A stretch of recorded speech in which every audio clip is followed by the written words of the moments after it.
Audio Jungle.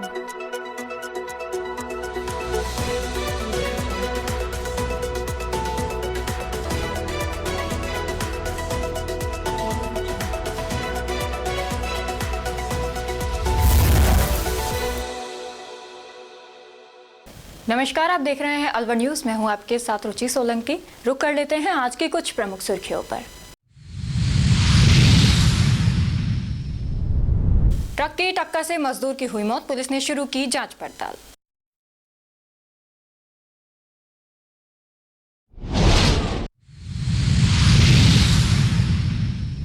Bhajpa महिला मोर्चा की राष्ट्रीय उपाध्यक्ष पूजा कपिल ने कहा, संसद में पारित होने वाला नारी शक्ति वंदन अधिनियम देश की महिलाओं के लिए होगा ऐतिहासिक कदम। विधायक सुखवंत सिंह ने किया विकास कार्यों का लोकार्पण, विधायक ने स्वच्छता पर दिया जोर।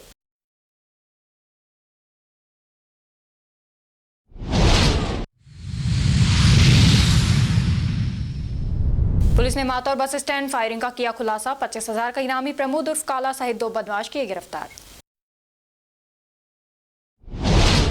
और अब खबरें विस्तार से। अलवर शहर के पटेल नगर मन्नाका रोड निवासी अभिषेक शर्मा पुत्र धर्मचंद शर्मा ने 8 अप्रैल से 11 अप्रैल तक ओडिशा के कटक में आयोजित हुई All India rowing national championship में ओपन कैटेगरी मिक्स्ड 4 में ब्रॉन्ज मेडल जीता है। इस प्रतियोगिता में अभिषेक ने राजस्थान रोइंग टीम की तरफ से शानदार प्रदर्शन करते हुए 500 मीटर रेस को 1 मिनट 31 सेकंड में पूरी कर राजस्थान का नाम राष्ट्रीय स्तर पर ऊंचा किया। अभिषेक ने अपनी इस सफलता का श्रेय अपने माता पिता व भाई को दिया है।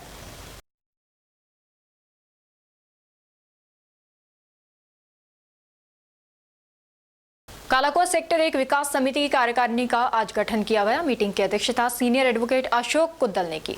नई कार्यकारिणी ने मीटिंग में कालाकुआ सेक्टर 1 की सभी समस्याओं का निराकरण प्राथमिकता के साथ कराने का संकल्प लिया। साथ ही कालाकुआ स्थित सैटेलाइट अस्पताल में और सुविधाएं बढ़ाने के लिए प्रयास करने पर बल दिया गया। अध्यक्ष गोपेश शर्मा ने बताया कि सबसे पहला उद्देश्य रहेगा कि सेक्टर 1 में जो भी समस्याएं हैं उनका कैटेगरी के अनुसार शीघ्र निराकरण कराना है।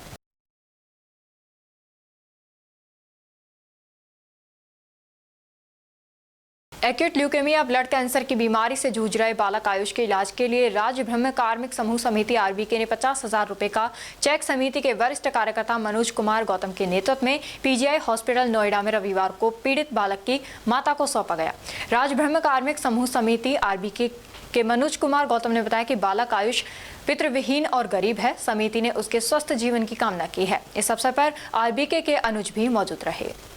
आज राज्य ब्रह्म कार्मिक समूह समिति आरबीके की तरफ से पीजीआई नोएडा में बच्चा एडमिट है आयुष ब्लड कैंसर, उसके इलाज के लिए समिति की तरफ से जो है उन्हें सहायता राशि जारी की गई है। मैं बच्चे के स्वस्थ जीवन की कामना करता हूँ, बच्चा जल्दी से जल्दी ठीक हो। संसद में पारित होने जा रहे नारी शक्ति वंदन अधिनियम को लेकर रविवार को महिला मोर्चा द्वारा आयोजित प्रेस वार्ता में भाजपा महिला मोर्चा की राष्ट्रीय उपाध्यक्ष पूजा कपिल ने कहा कि यह अधिनियम देश की महिलाओं के लिए ऐतिहासिक और युगांतकारी कदम साबित होगा। उन्होंने बताया कि इस कानून के माध्यम से संसद और विधानसभा में महिलाओं की 33% भागीदारी सुनिश्चित की जा रही है, जिससे मातृशक्ति को राजनीतिक रूप से सशक्त बनाया जाएगा। उन्होंने कहा कि आज देश की महिला इस निर्णय से हर्षित और उत्साहित है। पूजा कपिल ने जानकारी दी कि इस विषय को लेकर 12 से 18 तारीख तक विभिन्न कार्यक्रम आयोजित किए जाएंगे, जिनके माध्यम से आमजन तक इस कानून की जानकारी पहुंचाई जाएगी। उन्होंने विश्वास जताया कि विकसित भारत के संकल्प को साकार करने में नारी शक्ति की महत्वपूर्ण भूमिका रहेगी। देखिए, आज देश के इस भारत की पूरी नारी शक्ति हर्षित है, उल्लासित है, क्योंकि नारी शक्ति वंदन अधिनियम जो संसद और विधानसभा में मातृशक्ति की 33% भागीदारी को सुनिश्चित करने में कोई भी रुकावट न आने पाए, उसके लिए विशेष सत्र बुलाकर आदरणीय मोदी जी के नेतृत्व में सदन में पारित किया जा रहा है। और इसके लिए 12 से लेकर 18 तक निरंतर कार्यक्रम हो रहे हैं। बहुत सारी संस्थाओं के माध्यम से, बहुत सारी एनजीओज़ हैं, संगठन है, पार्टी हैं या और भी संवैधानिक जो भी संस्था है, वो सारे लोग इस कार्यक्रम को कर रहे हैं। और हम लोग आपके बीच में आए कि किस तरह विगत 1 दशक में इस नारी शक्ति को आर्थिक सक्षमीकरण के साथ में, सामाजिक सक्षमीकरण के साथ में, राजनीतिक सक्षमीकरण देने के लिए जो मोदी सरकार जी प्रतिबद्धता के साथ में मोदी सरकार कार्य कर रही है, उसके लिए और आप लोगों से साथ में ये आह्वान और आपसे अनुरोध भी करने हैं, आग्रह, इस विषय को आप ज़्यादा से ज़्यादा बढ़ाकर क्योंकि आपके माध्यम से ये बात लोगों तक ज़्यादा पहुँचे, नारियों तक ज़्यादा पहुँचे, ये आग्रह भी करने आए हैं कि एक युगांतर वाला बदलाव नारी शक्ति के सक्षमीकरण के लिए हो रहा है। तो आप इसमें सहभागिता आपकी भी रहे और इस देश की नारी शक्ति आने वाले भविष्य में अपनी राजनीतिक भागीदारी को सुनिश्चित करते हुए अपने लिए, अपने परिवार के लिए बनने वाली योजना और सरकार के जो कार्यों का क्रियान्वयन में उसमें बराबर से दिखेगी। तो ये कहा भी जाता है कि इस देश को अगर आपको सक्षम देखना है, उस देश की स्थिति को जानना है, तो वहाँ की नारी शक्ति को देखिए। तो आज भारत की नारी शक्ति विकसित भारत के जो संकल्प है उसमें उस सामर्थ्यवान भारत को बनाने में पूरी भागीदारी से तैयार है और आदरणीय मोदी जी के नेतृत्व में इस भागीदारी को सुनिश्चित करने का ये जो कार्य किया जा रहा है, नारी शक्ति वंदन अधिनियम को विशेष सत्र बुलाकर पूर्णता से लागू करने का, इसके लिए हम आपके बीच आए। पुजारी महासंघ के तत्वावधान में कटिघाटी स्थित हनुमान मंदिर में रविवार को महत्वपूर्ण बैठक का आयोजन किया गया। बैठक में जिले भर के विभिन्न मंदिरों से बड़ी संख्या में पुजारी शामिल हुए। पुजारी महासंघ के अध्यक्ष आचार्य राजेंद्र शर्मा ने बताया कि बैठक में मंदिरों से जुड़े गंभीर मुद्दों पर विस्तार से चर्चा की गई। इनमें मंदिरों की जमीनों पर हो रहे अवैध कब्जे, मंदिर परिसरों के नीचे बनी दुकानों पर किराएदारों पर द्वारा कब्जा, मंदिरों में लगातार बढ़ रही चोरी की घटनाएं और मूर्तियों के खंडित किए जाने जैसे मामलों को प्रमुखता से उठाया गया। बैठक में उपस्थित पुजारियों ने एक स्वर में मंदिरों की सुरक्षा और अधिकारों की रक्षा के लिए संघर्ष जारी रखने का संकल्प लिया। परशुराम भगवान की जय। आचार्य राजेंद्र पंडित, जिलाध्यक्ष राजस्थान पुजारी महासंघ अलवर। राजस्थान पुजारी महासंघ के तत्वाधान में आज कटिघाटी हनुमान जी के चरणों में बैठकर ये एक निर्णय लिया जा रहा है और ये महासम्मेलन अलवर के अपितु सारे जिले के पुजारी आज एकत्रित होकर के ये विचार गोष्ठी की जा रही है। क्यों कि आप देख रहे हो मंदिरों पर किस प्रकार से कुठाराघात हो रहा है, मंदिरों की जमीनों पर कब्जा कर रहे हैं भूमाफिया। मंदिरों की अगर दुकान है तो जिसको चाय दे दी वो मालिक बनकर बैठ गया है। मंदिरों में निरंतर चोरी हो जा रही है। कुछ विधर्मी लोग मंदिरों की मूर्तियों को तोड़ रहे हैं। इसी चिंतन के लिए आज इस राजस्थान पुजारी महासंघ हनुमान जी के कटिघाटी के मंदिर में बैठकर ये चिंतन कर रहे हैं, ये सम्मेलन कर रहे हैं। आगामी सरकार को ये चेतना दी जा रही है कि पुजारी की ओर देखा जाए, सम्मेलन को आगे और बढ़ाया जा रहा है। चिंतन संकल्प लिया जा रहा है कि पुजारी महासंघ अब अभी तो जिले में नहीं पूरे राजस्थान में अपनी गूंज को, अपनी आवाज को बुलंद करके अपने हक के लिए लड़ाई की रहेंगे और इस मिशन को आगे की ओर ले जाया जा रहा है। आज ये सम्मेलन पुजारी महासंघ का करके इस पर विचार करी जा रही है और आज ठोस निर्णय लेकर आगे की ओर जय परशुराम भगवान, जय लक्ष्मी नारायण भगवान। जिला स्तरीय सब जूनियर व जूनियर एक्रूट पावर लिफ्टिंग प्रतियोगिता का आयोजन 12 अप्रैल को अग्रवाल स्कूल बस स्टैंड के पास हुआ। कार्यक्रम के मुख्य अतिथि अग्रवाल विद्यालय के प्रधानाचार्य ओम प्रकाश शर्मा, विशेष अतिथि के रूप में हरविंदर सिंह समाज सेवी और भारत भूषण गुलाटी राष्ट्रीय खिलाड़ी उपस्थित रहे। इस प्रतियोगिता के मुख्य निर्णायक आशीष जैमन अंतर्राष्ट्रीय खिलाड़ी, राहुल शर्मा अंतर्राष्ट्रीय खिलाड़ी और योगेंद्र सोगरवाल राष्ट्रीय खिलाड़ी थे। प्रतियोगिता में 40 से अधिक खिलाड़ियों ने भाग लिया। विजेता खिलाड़ी 25 से 27 अप्रैल को बीकानेर में आयोजित होने वाली राज्य स्तरीय पावर लिफ्टिंग प्रतियोगिता में भाग लेंगे, जो अलवर जिले की टीम का प्रतिनिधित्व करेंगे। ये जानकारी संघ के सचिव प्रशांत अवस्थी ने दी।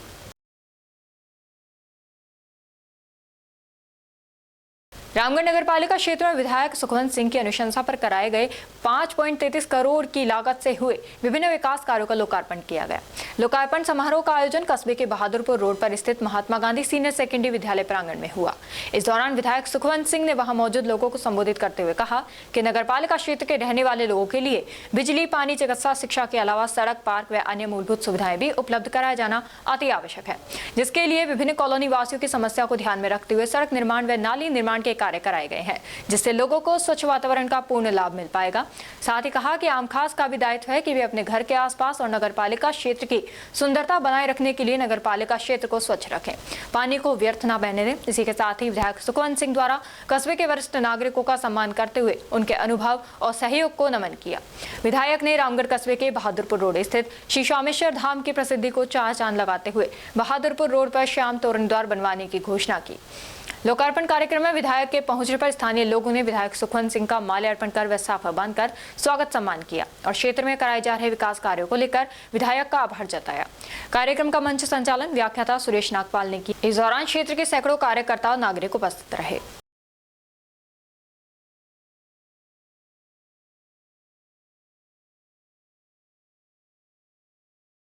खेड़ता खैरथल तिजारा जिला पुलिस ने मातौर बस स्टैंड पर दिन दहाड़े हुई फायरिंग की वारदात का खुलासा करते हुए मुख्य आरोपी समेत 2 इनामी बदमाशों को गिरफ्तार किया है।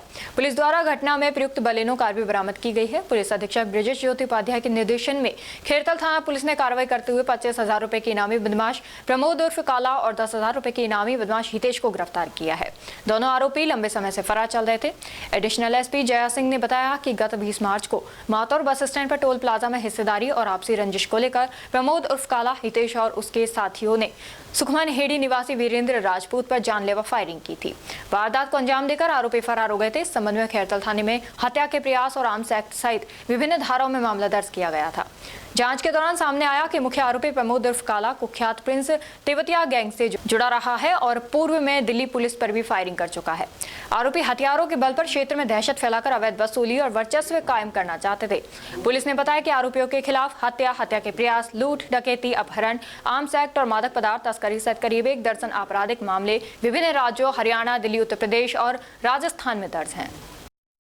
महोदय, खैरथल तिजारा के निकटतम सुपरविजन में गठित पुलिस थाना खैरथल की विशेष टीम द्वारा 25,000 का इनामी प्रमोद उर्फ काला और 10,000 का इनामी हितेश को आज गिरफ्तार किया गया है। 20 मार्च को मातौर बस स्टैंड पर फायरिंग की घटना हुई थी, जिसमें प्रमोद ने अपने साथियों के साथ मिलकर बेलेनो कार में आकर वीरेंद्र ठाकुर नाम के व्यक्ति पर फायरिंग की थी। बेसिकली क्षेत्र में वर्चस्व की लड़ाई, अपना वर्चस्व स्थापित करने के लिए और मातौर टोल प्लाजा पे हिस्सेदारी, रंगदारी के रूप में ये फायरिंग की गई थी। जो प्रमोद काला है ये आदतन अपराधी है। इसके विरुद्ध दिल्ली में 6 प्रकरण और राजस्थान में कुल मिलाकर दर्जन भर के प्रकरण इसके दर्ज हैं और जो सभी प्रकरण हैं संगीन धाराओं में है, संगीन अपराध की श्रेणी में आते हैं। हत्या, लूट, डकैती, हत्या का प्रयास, आर्म्स एक्ट, एक्साइज एक्ट, अवैध मादक पदार्थों की तस्करी में ये निरंतर लिप्त रहा है। जो दूसरा इसका साथी है हितेश, वो रिश्ते में इसका भतीजा ही लगता है और उसके खिलाफ भी मुकदमे दर्ज हैं। गिरफ्तारी कहाँ से? ये विभिन्न ठिकानों पर इनके लगातार छापामारी की गई थी। जो प्रमोद है इसकी गिरफ्तारी कोटा से हुई है और जो हितेश है ये एक स्टूडेंट बनकर दूसरे अन्य स्टूडेंट्स के साथ रह रहा था। इसकी गिरफ्तारी जयपुर से की गई है। पुलिस की तकनीकी टीम जो कि डिजिटल सर्विलेंस लगातार कर रही थी, उसके समेत कुल 5 टीमें लगातार इनके यूपी, हरियाणा, दिल्ली और राजस्थान के अन्य स्थानों पर इनके जो भी संभावित ठिकाने थे उस पर दबिश पुलिस द्वारा दी गई। पुलिस ने बहुत ही अथक प्रयास इसमें किया है क्योंकि इनकी मॉडस ऑपरेंडी बहुत डिफरेंट तरह की रही। इन्होंने अपना मैक्सिमम जो समय है फरारी के रूप में गाड़ी में ही रहकर निकाला है। ये किसी सराय या किसी होटल की पार्किंग प्लेस में जाके अपनी गाड़ी में ही ज़्यादातर रहे हैं। इनसे अभी वाहन में प्रयुक्त 2 वाहन बेलेनो जो हैं हमने रिकवर कर लिए हैं, जिसी पर नंबर प्लेट बदल कर ये राजस्थान के विभिन्न स्थानों पर मूवमेंट में थे। वीरेंद्र तो इसका बताया, वीरेंद्र इसका साथी रहा है, लेकिन कुछ सालों से मातौर में हिस्सेदारी को लेकर इनमें अनबन थी और इसी रंजिश के कारण ये फायरिंग की घटना हुई है। इसे पूछताछ की गई और पूछताछ की जा रही है और मुझे आशा है इस संबंध में भी हम जल्दी सफलता हासिल करेंगे। जो पुलिस के प्रयास हैं, स्पेशली मैं यहाँ मेंशन करना चाहूँगी, घटना होने के तुरंत बाद ही 100 से अधिक सीसीटीवी फुटेज विभिन्न स्थानों के पुलिस द्वारा खंगाले गए हैं। इनके साथियों पर जो है जो भी इनको प्रत्यक्ष अप्रत्यक्ष रूप से सहायता कर रहा था, उन पर, उनके संभावित ठिकानों पर हमने आसूचना टीम लगाई थी और उनके द्वारा प्राप्त इनपुट्स का एनालिसिस हमने किया है। जो इनके मूवमेंट थे, गाड़ी में जो इनका मूवमेंट लगातार बना रहा 1 महीने से, तो विभिन्न टोल नाकों पर भी इस पे संपर्क किया गया। पूर्व में जो मुकदमे इनके जहाँ दर्ज थे वहाँ पर भी वहाँ के थाना स्टाफ से और अन्य उच्च अधिकारियों से संपर्क साधकर इनके ठिकानों पर लगातार दबिश दी गई। अवैध हथियारों से लगातार फायरिंग की घटनाएं सामने आ रही है। ये अवैध हथियार आ कहाँ से रहे हैं, किन से इनके तार जुड़े हुए हैं, कितने रुपए में ये खरीद कर लाते हैं और किस तरीके से इनको सप्लाई किया जाता है। ये एक पूरा नेक्सस है, संगठित अपराध के रूप में ये चीज़ें चल रही हैं। और स्पेशली पिछले दिनों जो फायरिंग की घटना हुई है मुंडावर में भी हुई है, तो पुलिस ने सख्ती से इस पर कार्रवाई करी है। और पुलिस ने मुंडावर वाले केस में मुझे ध्यान है 4 कट्टे हमने बरामद किए हैं। और जो भी अभी जो सख्ताई से पूछताछ करेंगे अनुसंधान से, इनको जिन्होंने भी आर्म्स उपलब्ध कराए हैं या ये जहाँ से भी लेते हैं उस पर भी हमारी कार्रवाई लगातार जारी रहेगी।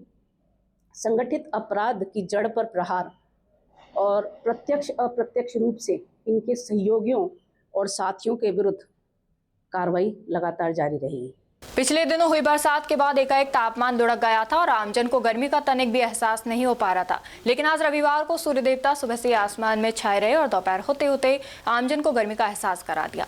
दोपहर में अधिक चटक धूप खिलने से एकाएक असहनीय गर्मी बढ़ी और तापमान शरीर में चुभने लगा। नतीजन दोपहर 12 बजे रविवार होने के कारण शहर के प्रमुख बाजारों में काफी गहमागहमी रही। लेकिन भारी दोपहरी में बाजारों में गिनती के लोग ही नजर आने लगे और शाम 5 बजे तक बाजारों में ग्राहकों की संख्या घट गई। सड़कें सूनी हो गई, सड़कों पर वाहन भी गिने चुने ही दौड़ते नजर आए। वाहनों में जहां एसी चलाकर तापमान कंट्रोल किया गया हो सकता है, सूर्य देवता के इसी तरह लगातार चमक बनी रहने से अगले सप्ताह से गर्मी का जोर पकड़ने लगे और लोग अनावश्यक घर से बाहर निकलने से कतराने लगे।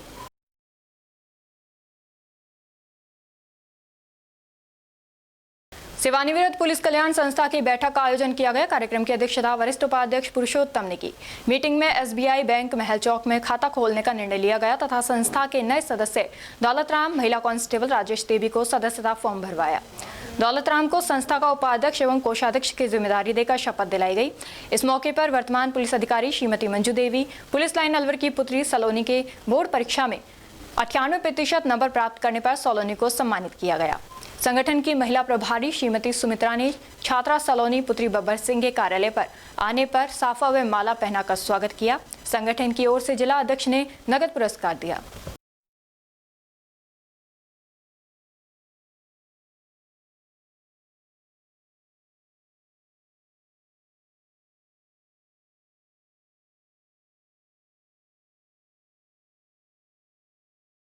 मुंडावर उपखंड के ग्राम पहले से अनंत श्री गोरक्षनाथ आश्रम में आयोजित 2 दिवसीय वार्षिक मेले का शनिवार को भव्य समापन हुआ।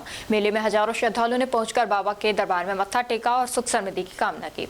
मेले का शुभारंभ 10 अप्रैल को सायकाल शंकरनाथ महाराज के सानिध्य में हुआ। इसके बाद पूरी रात सत्संग, भजन कीर्तन और प्रवचनों का दौर चला। आश्रम महंत बाल योगी बाबा बालकनाथ के सानिध्य में शनिवार सुबह गांव के प्रमुख मार्गों पर भव्य शोभा यात्रा निकाली गई। आकर्षक झांकियां शोभा यात्रा का मुख्य आकर्षण रही। वहीं सैकड़ों महिलाएं सिर पर कलश धारण कर शामिल हुई। इसके बाद मेले और विशाल भंडारे का आयोजन हुआ, जहां श्रद्धालुओं ने पंगत में बैठकर प्रसादी ग्रहण की। मेले में तिजारा विधायक महंत बाबा बालकनाथ, मुंडावर विधायक ललित यादव सहित कई जनप्रतिनिधि और संत महात्मा मौजूद रहे। सायकाल कुश्ती दंगल का आयोजन किया गया, जिसमें पहलवानों ने जोर आजमाइश करते हुए रोमांचक मुकाबले खेले। अंतिम कामड़े की कुश्ती बराबरी पर छूटने से दर्शकों में उत्सुकता बनी रही। रात को आयोजित सांस्कृतिक कार्यक्रम में कलाकारों ने मनमोहक प्रस्तुतियां देकर समा बांध दिया। मेले के दौरान सुरक्षा व्यवस्था को लेकर मुंडावर पुलिस और सुरक्षा सखियां पूरी तरह मुस्तैद रही। पूरे आयोजन ने क्षेत्र में धार्मिक एकता, सामाजिक समरसता और परंपराओं की जीवंत झलक पेश की। सभी सहयोगियों का हृदय आभार व्यक्त किया।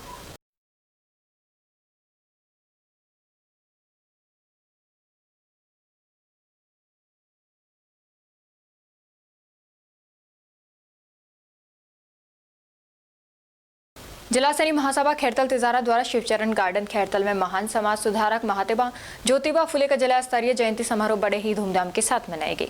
मीडिया प्रभारी श्याम सैनी ने बताया कि इस अवसर पर अंबेडकर सर्किल खैरतल से भव्य शोभा यात्रा निकाली गई, जिसमें विभिन्न क्षेत्रों से आई सुंदर व आकर्षण झांकियों ने दर्शकों का मन मोह लिया। आगे युवा बाइक रैली के साथ महात्मा ज्योतिबा फुले व माता सावित्रीबाई फुले की जयकारे लगाते हुए साथ चल रहे थे। महिला, पुरुष व बच्चे हाथों में भगवा ध्वजा व तिरंगा लेकर झूमते गाते चल रहे थे। रास्ते में दुकानदार तैयार हो गए। ग्रामीणों ने जगह जगह पुष्प वर्षा की तथा लोगों ने पलक पावड़े बिछाकर शोभा यात्रा का स्वागत सम्मान किया। इसी के साथ साथ जगह जगह ठंडाई व नाश्ते की व्यवस्था भी की गई। ये शोभा यात्रा कार्यक्रम स्थल शिवचरण गार्डन पहुंचकर एक समारोह के रूप में परिवर्तित हो गई, जहां सांस्कृतिक कार्यक्रम व सम्मान समारोह का आयोजन किया गया। सर्वप्रथम उद्योगपति ईश्वर सैनी व उपस्थित अतिथियों द्वारा महात्मा ज्योतिबा फुले व माता सावित्रीबाई फुले की प्रतिमा के समक्ष दीप प्रज्वलित कर व पुष्प अर्पित कर कार्यक्रम का शुभारंभ किया गया।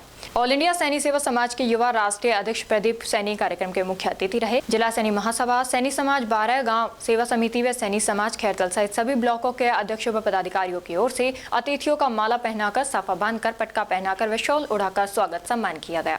वक्ताओं ने महात्मा ज्योतिबा फुले के आदर्शों पर चलने व उच्च शिक्षा के लिए गरीब व जरूरतमंदों की मदद करने के लिए लोगों को प्रेरित किया। अंत में सभी के लिए उत्तम भोजन प्रसादी की व्यवस्था की गई। इस अवसर पर हजारों समाज बंधु मौजूद रहे।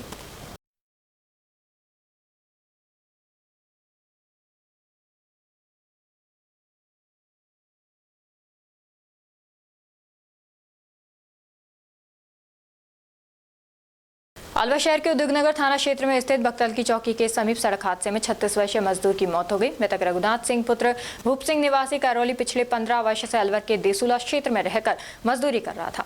घटना उस समय हुई जब रघुनाथ सिंह देसुला से बख्तल की ओर किसी निजी कार्य से जा रहे थे।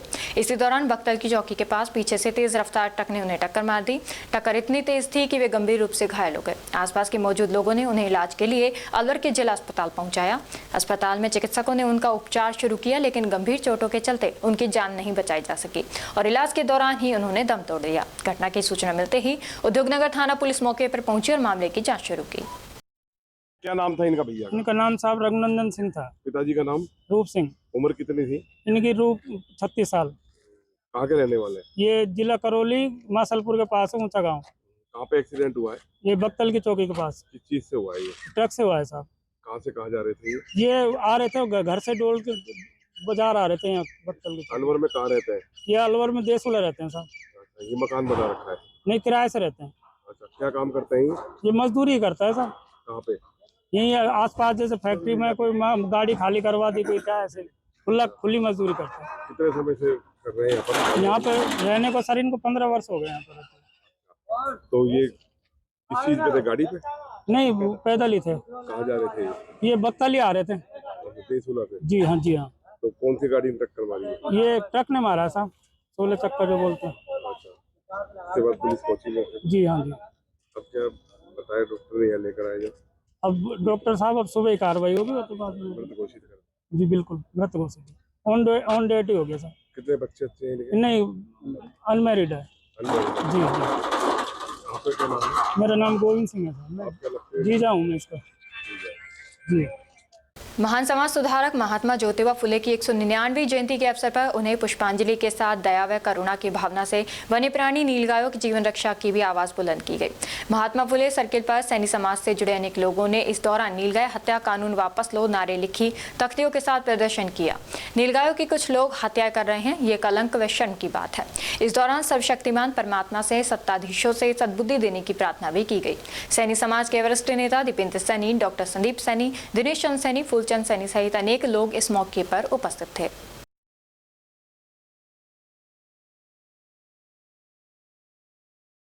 भिवाड़ी कालीबाड़ी ट्रस्ट ने अजरावली बिहार क्षेत्र और हेतराम चौक के पास सब्जी मंडी क्षेत्र में जरूरतमंद लोगों को भोजन वितरित किया। ये सेवा पहल का लगातार तीसरा महीना है, जो निरंतर करुणा और समर्पण का प्रतीक है। इस माह के इस पुण्य कार्य को दुबई से मास्टर वीर मजूमदार ने उदारता पूर्वक प्रायोजित किया, जो संरक्षक विश्वजीत सेनगुप्ता के पोते हैं। उन्हें सदैव सुख, उत्तम स्वास्थ्य एवं समाज सेवा के लिए ईश्वर अटूट शक्ति प्रदान करे, ताकि वे अपने सत्कर्मों से निरंतर दूसरों को प्रेरित करते रहें। दयालुता और सेवा के ऐसे कार्य समाज में करुणा, एकता और मानवता की सच्ची भावना को प्रकट करते हैं। प्रायोजक एवं इस पहल को सफल बनाने में योगदान देने वाले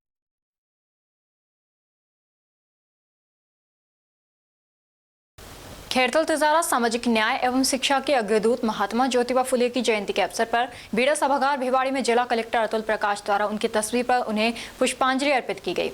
कार्यक्रम के दौरान जिला कलेक्टर ने महात्मा फुले के जीवन एवं उनके सामाजिक योगदान पर प्रकाश डालते हुए कहा कि उन्होंने समाज में व्याप्त छुआछूत, जातिगत भेदभाव एवं अशिक्षा के खिलाफ संघर्ष कर समानता और शिक्षा का मार्ग प्रशस्त किया।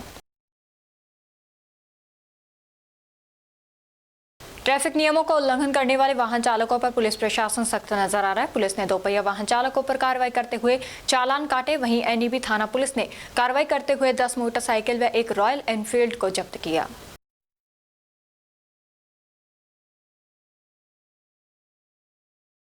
अखिल भारतीय राष्ट्रीय शैक्षिक महासंघ के जिला अध्यक्ष कुंवर सिंह चौधरी के नेतृत्व में महात्मा ज्योतिबा फुले की 199वीं जयंती हर्षोल्लास एवं गरिमामय वातावरण में मनाई गई।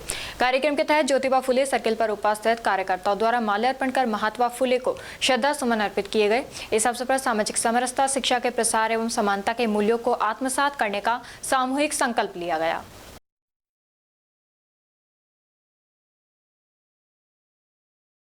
महिला कांस्टेबल कविता 1310 तथा मकोल 1863 की ओर से खुदनपुरी में बेटियों को अपने आत्मरक्षा के गुर सिखाए। इन दोनों महिला कांस्टेबल ने बताया कि राजस्थान पुलिस के हेल्पलाइन नंबर 100-112-1098, 1090, 1930 के उपयोग के बारे में जानकारी दी। इस अवसर पर महिलाओं को आत्मरक्षा की ट्रिक बताई। इस मौके पर बेटियों और महिलाओं से सिटीजन ऐप डाउनलोड करवाया।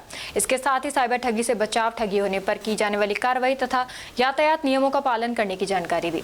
बालिकाओं को गुड और बैड टच के बारे में बताया। ये जानकारी बहुत उपयोगी रही।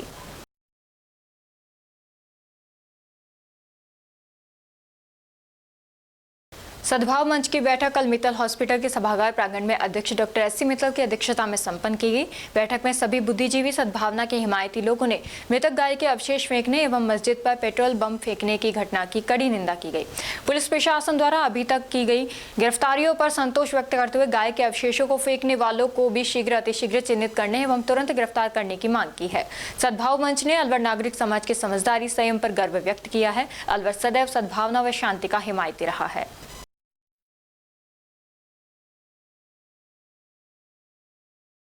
जिला कलेक्टर डॉक्टर आर्तिका शुक्ला की अगुवाई में मिनी सचिवालय के कलेक्ट्रेट सभागार में महात्मा ज्योतिबा फुले की जयंती के अवसर पर उनके चित्र पर माल्यार्पण कर श्रद्धा सुमन अर्पित किए गए। इसी प्रकार नगर निगम कार्यालय सहित समस्त उपखंड कार्यालयों में महात्मा ज्योतिबा फुले के चित्र पर माल्यार्पण व पुष्पांजलि अर्पित की गई। भिवाड़ी औद्योगिक क्षेत्र में श्रमिकों की वेतन बढ़ोतरी को लेकर फैल रही खबरों के माहौल गर्म कर दिया है। इसी विषय को लेकर बीसीसीआई चैम्बर में महत्वपूर्ण बैठक आयोजित की गई, जिसमें श्रमिकों और फैक्ट्री मालिकों के बीच बढ़ते तनाव और संभावित श्रमिक संकट पर मंथन किया गया। बैठक में कहा गया कि पिछले कुछ दिनों से श्रमिकों के बीच वेतन बढ़ोतरी की खबरें फैलाई जा रही हैं, जो श्रमिकों को भ्रमित कर रही हैं। बैठक में उद्योगपतियों ने कहा कि भिवाड़ी औद्योगिक क्षेत्र हरियाणा से सटा हुआ प्रमुख औद्योगिक क्षेत्र है। बीसीसीआई अध्यक्ष राम नारायण चौधरी ने कहा कि चौपानकी के उद्योगपतियों के साथ इस गंभीर विषय पर विस्तृत चर्चा की गई। उन्होंने कहा कि श्रमिकों के हित में बेहतर कदम उठाने के लिए बीसीसीआई उद्योगपतियों के साथ मिलकर आगे काम करेगी।